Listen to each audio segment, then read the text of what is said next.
xanuunku waa inaan cimrigayga ku jeclaaday, cimrigaaguna wuxuu ahaaday cid kale.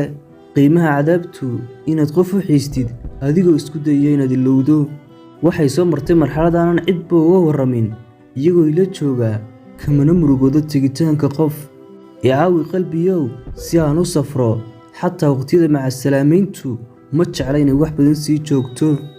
ta ugu daran waa inuu jacaylku ku dhammaado xataa iyadoo la ismacasalaameyn. kala taga afkiisu waa oohin, sheekadiisuna waa aamusni, eegmadiisana samada ayaa ka jawaabtaa. murugadaadu waxa weeye inay dhammaatay maalintaadii. gudahaaga waxa ah gubasho, xanuun, murugo iyo oohin. haddii uu qalbigu jabiyo, ku dheh waan fiicanahay, u wanaaji inaad nooshahay oo aanu wax muhiima kuu lahayn. dhimashadu ma aha mid ka khasaaro badan nolosha. khasaaraha ugu weyn inaad gudahaaga ka gubanayso oo aanad ka suulin weli inaad nolol dhisato.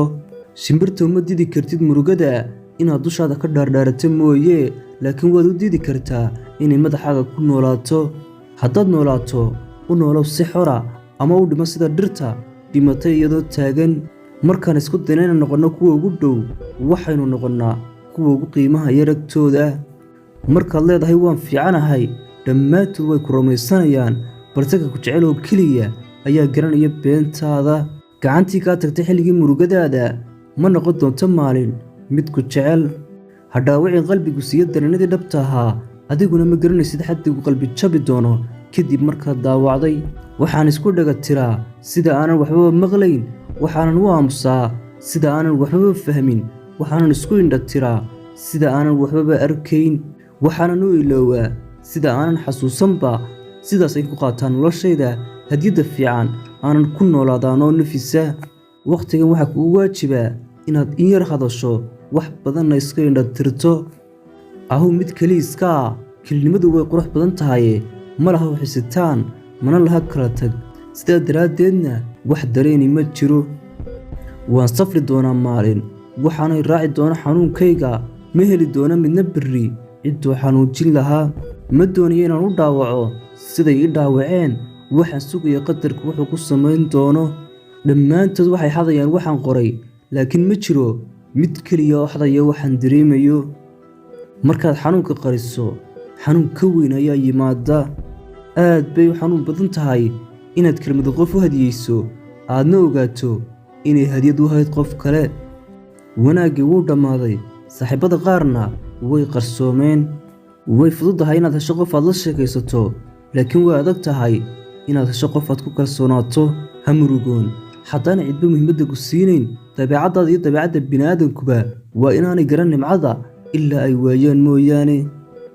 waxba igama gelin inuu qof waliba ka baxay noloshayda. waxa ii muhiima in aanan xaqayga ku gafin.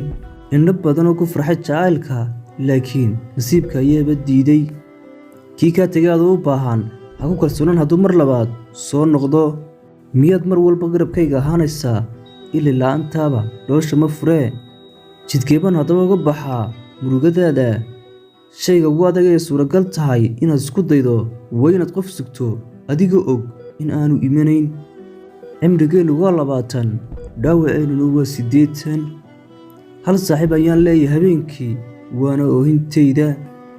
waxaan u baahanahay inaan ooyo iyadoo cidba arag murugada wejigayga ilaa uu dhammaanayo waxaa qalbigayga ku jira. xaqiiq way dhaawaceen in badan. waxaa jirta murugo kugu qasbaysa inaad wax qorto, waxaana jirta murugo kugu qasbaysa inaad oydo. murugada ugu daran waa ta kugu qasabta hurdo. wuxuu ii jabiyey midkood sida quraaradda cadarka. markuu dhaawacayga daatay anoo xanuun la qaylinaya, isagu wuxuu u raaxaysanayay si nafisa. waxay ahaayeen sida cadceedda, hase yeeshee nagumay tegin shay ka xanuun badan dhicitaankoodii. ha ku xudhin gacantaada ka kula doonaya inaad socoto dabadiisa, iyo ka soconaya dabadaada balse ka dareemaya in isaga iyo adiguba wada socotaan. Aamusadu waa naqaska ugu dambeeya ee shay kastoo dhaawacan. Waxay dhaheen oohinta raax ayaa ku jirtaa, balse waa sidee kay oohintiisuba qalashay. Kamaan suulin inaan ku laabto carruurnimadaydii, mar kastoo mid igu dalaaco codkiisa waxaa indhahayga buuxiya oohin.